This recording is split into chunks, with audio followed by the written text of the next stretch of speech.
Another narration. This is a very important narration to understand. And there's so many lessons in this one.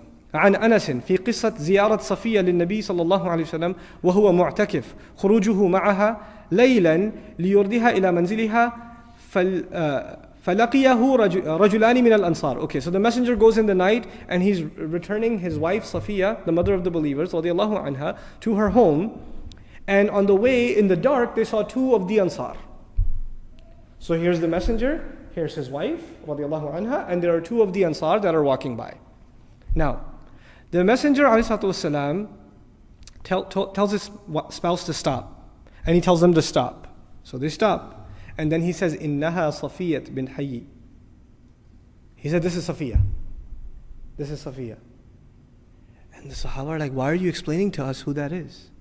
Right? So the Sahaba say, you know what they say? فَقَالَا. They both said, Subhanallah ya Rasulullah. Why did they say Subhanallah? Subhanallah, you don't have to explain to us. Why would we think that? Why would we think anything wrong? And so the messenger says, إِنَّ الشَّيْطَانَ يَجْرِي مِنْ إِبْنِ آدَمْ مَجْرَى الدَّمْ. Shaytan flows in the son of Adam like the flowing of blood. وَإِنِّي خَشِيتُ أَنْ يَقْذِفَ فِي قُلُوبِكُمَا شَيْئًا. And I fear that he will launch something into your hearts. What is that hadith teaching us? The messenger is cautious of the waswasa of shaitan, especially for the believers when it comes to them getting waswasa against who? Himself. And this is actually something that ties to what we started with. This skepticism about the sunnah is waswasa of shaitan against the messenger. Is waswasa of shaitan against the messenger of Allah ﷺ. And people fall victim to it. This waswasa is introduced to you. This surah tells us to look out for waswasa from two sources. From what two sources? Min al-jinnati wan nas. You'll have these websites by evangelical ministers and by atheists and murtaddeen and, people who left Islam and things like that, and they will quote all these hadith. Look what your messenger did. Look what he did in this hadith. Look what he did in that hadith. How can you believe he's a messenger? What kind of man was he? Etc., etc., etc., etc., etc. They'll say those things.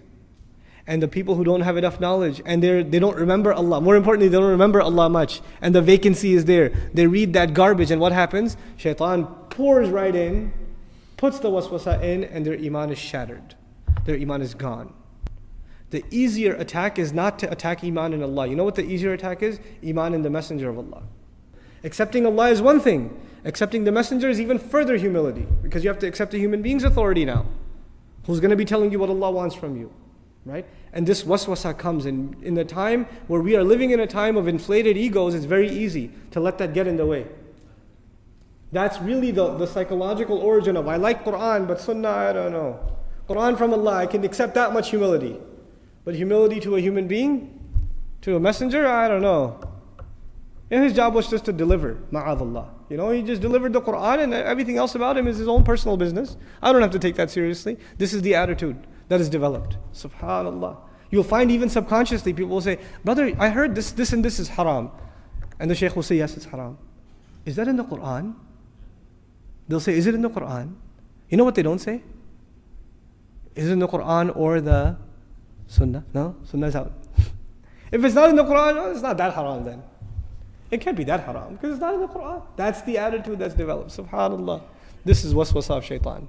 This is a big waswasa of our time. And this is against the nobility and the place of the Messenger of Allah ﷺ. And he was afraid that the Sahaba would even get the wrong idea about his character, even though they know him like that. But shaitan is just that powerful. If he's that powerful against the Ansarul Medina who see Rasulullah ﷺ with their eyes, and he can get to them, he can't get to us. He can't get to us. We have to be careful. We have to watch out. Especially for the things that the messenger showed specific concern for, we should be going out of our way to be concerned for those things. The isma, the nobility and the honoring of Allah's messenger and his place in our iman, in our aqidah. You say something inappropriate about Allah's messenger, all of your iman's gone. All of it's gone. All of it.